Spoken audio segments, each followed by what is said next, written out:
It's 1997, and I've recently graduated from Duke University. I'm 20 stupid years old, and I've moved back home to New York City, where I'm sharing a 2-bedroom apartment on the Lower East Side with my best friend, Andy. Now, I was an economics major in college, and my mom taught me early on about the importance of fiscal responsibility. But I can't help myself. I get swept up in an intoxicating blend of 20-something invincibility, newfound independence, and New York City glitz. I live lavishly. I see a celebrity stylist and get chunky caramel highlights added to my dark brown hair. Andy and I leave our apartment at 10 p.m. for late-night dinners of ice-cold Belvedere martinis, earthy steak tartare, and hot, crispy fries at Blue Ribbon, followed by more expensive cocktails at chic hotels like the Soho Grand. I shop like it's my job. I still remember the first pair of Jimmy Choos that I bought, just because. They were burgundy satin, the 4-inch heel, double ankle strap with a black crystal embellishment. All of this on a starter salary of $30,000 a year. The problem is, I'm not Sarah Jessica Parker in Sex and the City. I'm Sarah Rebecca Karp. And while I'm having a lot of fun, and I've got a fabulous wardrobe, I'm also accumulating a mountain of debt. Now, Carrie has her Mr. Big. I have Mr. Large. He's an established businessman, 11 years older, with a Platinum American Express card, and boy, does he love to spoil me. Who needs an economics degree? I found a white knight, someone who can take care of me, and thank God, because I can't take care of myself. I don't even want to try.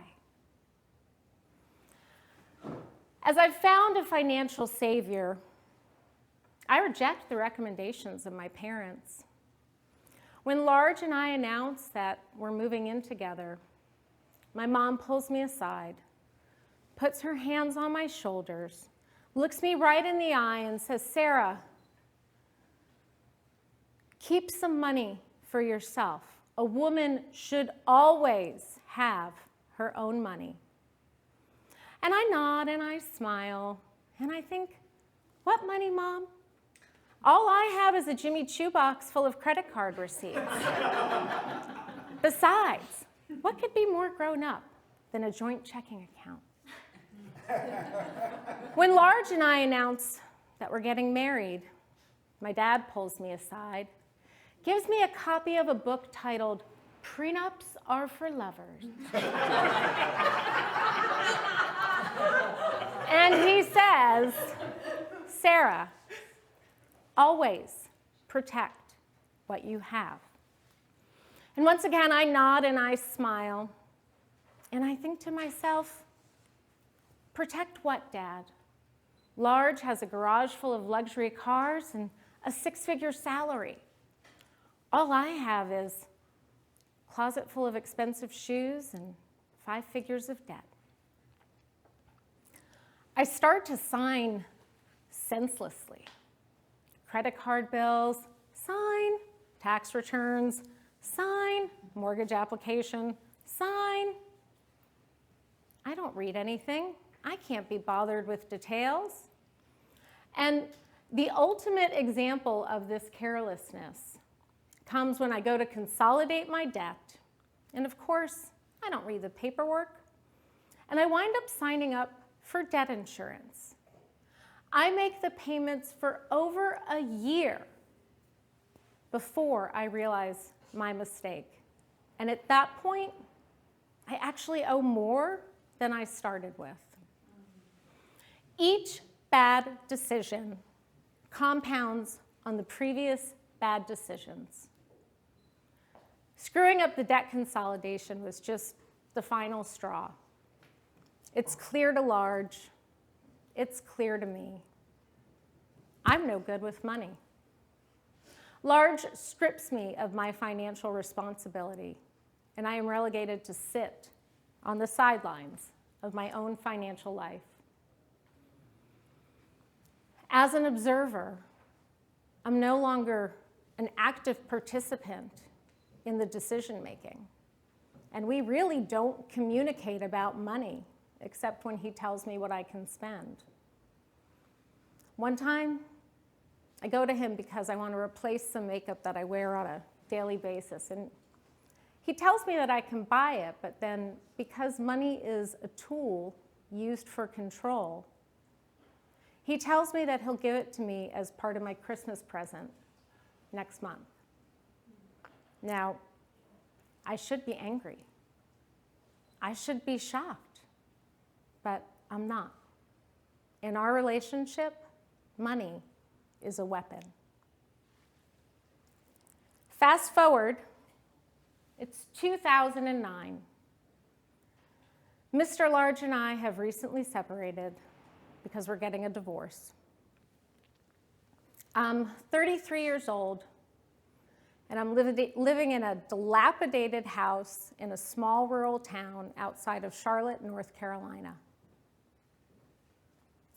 It's an oppressively hot August day. I'm working from home when I get an email from Citibank. It seems that we've missed some payments on a line of credit, and as a result, they're reporting us to the credit bureau. Now, Mr. Large was responsible for paying all the bills, but this account at Citibank is in my name only, which means it's my credit score that's going to suffer. To be fair, the missed payments are an oversight. If anyone here has gone through a divorce, you know what I'm talking about. It's easy to get distracted. But this was an oversight with real consequences. Consequences that I would suffer. The email from Citibank rocks me. It's as if somebody from Citibank has crawled out of the computer and just reached out and just wham, punched me in my deepest gut. I'm ashamed. I'm afraid. And even though rationally I know that one missed payment is not the end of the world, I find myself in a full-blown panic because all I can envision is total financial ruin. But more importantly, the email from Citi is a much-needed reality check. How did I become this girl? When did I lose control? I know better. I'm 33 years old. I have no money, no clue, and no one to blame but myself. And it's in this moment that it becomes abundantly clear there is only one way forward. It is time to step up, take responsibility, and get my financial shit together. Today is the day I reclaim my financial power. My name is Sarah Charles, and as a financial advisor, I'm a champion for women's financial empowerment and an advocate for increasing and improving women's confidence when it comes to investing. Women control an extraordinary amount of wealth in this country, $10 trillion. And by 2030, that number is expected to grow to $30 trillion. That is a potential transfer of wealth on par with the GDP of this country. It is massive. Factor in that 90 to 95% of all women will eventually become their family's sole or primary financial decision maker. And it is clear, women control a tremendous amount of financial power. And yet, women are underserved by the financial services industry, and study after study shows that women lack confidence when it comes to investing. The problem is, women can't sit on the sidelines of their own financial lives. There is simply too much at stake, which is why I'm on a mission to ensure that every single woman in the world is empowered, educated, and engaged when it comes to her personal finances. So how am I doing that? Well, for starters, forget your fear of failure. Fear of failure is one of the biggest confidence killers out there because it keeps us from taking action. Now look, human beings, regardless of their gender, are not hardwired to be good at investing. Our natural behavioral tendencies, our cognitive and emotional biases, even our biology, all work against us to keep us from taking action when we need to. Now, it doesn't help that the financial media and the so-called experts oftentimes frame investing as a zero-sum game with winners and losers. That's right. You too can be a winner at the game of investing if you just pick the right stock, choose the right manager, get in and out of the market at exactly the right time. That is one way to invest, but it's not the only way, nor do I think it's the right way. I know a lot about fear of failure. I said that large stripped me of my financial responsibility. That's a lie. I abdicated it willingly. You see, I was afraid. I was afraid that I would keep making mistakes, and so I sacrificed my financial autonomy. The ironic thing is, I learned it a little later on, he wasn't any better with money than I was. Second thing, be receptive to risk. Look, we know women are more risk averse than men, and there are a lot of reasons why. We have less testosterone, and we know that testosterone is associated with a willingness to take risk.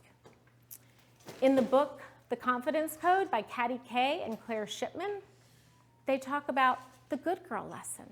The idea that as young girls, we are rewarded for being neat and polite and quiet. And we begin to associate risk-taking with bad behavior and, by extension, punishment. Even our brains have evolved differently. Women have a greater capacity for worry. Now, our risk aversion isn't just anecdotal. Of all the wealth that women control, 70% is sitting in cash. And that's a problem because money doesn't grow in cash. Money doesn't grow on trees either. Money grows in the stock market. And we need our wealth to continue to grow because things will cost more tomorrow than they do today. It's called inflation, and I'm pretty sure y'all know what I'm talking about when I talk about inflation. Look, putting your money in the market does come with risk, but not all risk is bad. Sure, if you think investing is a game to win or lose, then absolutely. One misstep can be terrifying. But There's another way. You can take an approach that is proven and prudent, one that is rooted in academics, grounded in financial science, and where you have a trusted professional guide you through all your financial decision making. The truth is, by not investing, that's also a risk because you're losing purchasing power over time. So by sitting in cash, all you're doing is trading one risk for another. Now, I got a late start. I didn't start saving till my mid-30s, but because my money is invested in the market, in a low-cost, globally diversified portfolio, I'm catching up and I'm making progress towards achieving all my financial goals. Lastly, channel your confidence. There's a term, stereotype threat, which essentially means a negative characteristic unfairly associated with a particular group. Best example I like to give is the idea that women are bad at math because we're women. So, how about the idea that women are bad at investing? Except the thing is, we're not. And the things that you think would hold women back are actually our investing superpowers. Like the fact that women take time researching ideas and asking questions before we put our money to work. Or the fact that once we invest our money, we tend to stay invested. We're not jumping in and out of strategies, chasing the next hot hand. The fact is, women aren't just good at investing. We are better at it than men. And there are numerous studies that quantify this. So ladies, listen, you are better than your husband, your father, your brother. You're better at investing than that obnoxious coworker who's always cutting you off in meetings and won't shut up about all the crypto he's trading. Men are overconfident, and it does not serve them well in this arena. I preach the confidence gospel because I want to change the narrative. I want women to stop believing the stereotype threat that they're no longer good at investing. And I want them to embrace the stereotype that you are fucking awesome at it.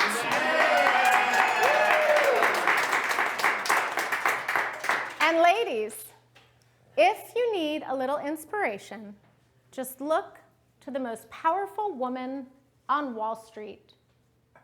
Fearless girl. She is defiant. She is legendary. She is standing in her power as she faces down the bull. Let this icon be a source from which you draw your financial power. I've made a lot of mistakes. But the worst mistake I made wasn't that I married the wrong guy, or that I ignored my parents' advice, or even that I signed up for debt insurance. No. The worst mistake I made was allowing the sum total of all those mistakes to define my money story for far too long. For over a decade, I starred as the girl who wasn't good with money in my own version of Clueless. And while that may have been true at 23, it wasn't true at 33. And yet, it never occurred to me to audition for a new role until the day I got that gut punch of an email from Citibank. Today, I'm in total control of my financial life. I'm married to an amazing man.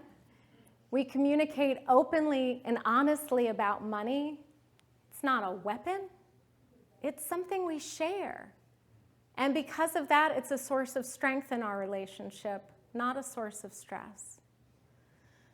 I live within my means. I read everything I sign.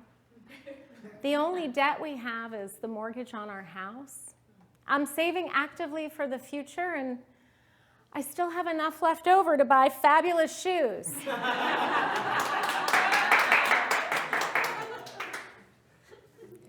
I've made almost every money mistake possible.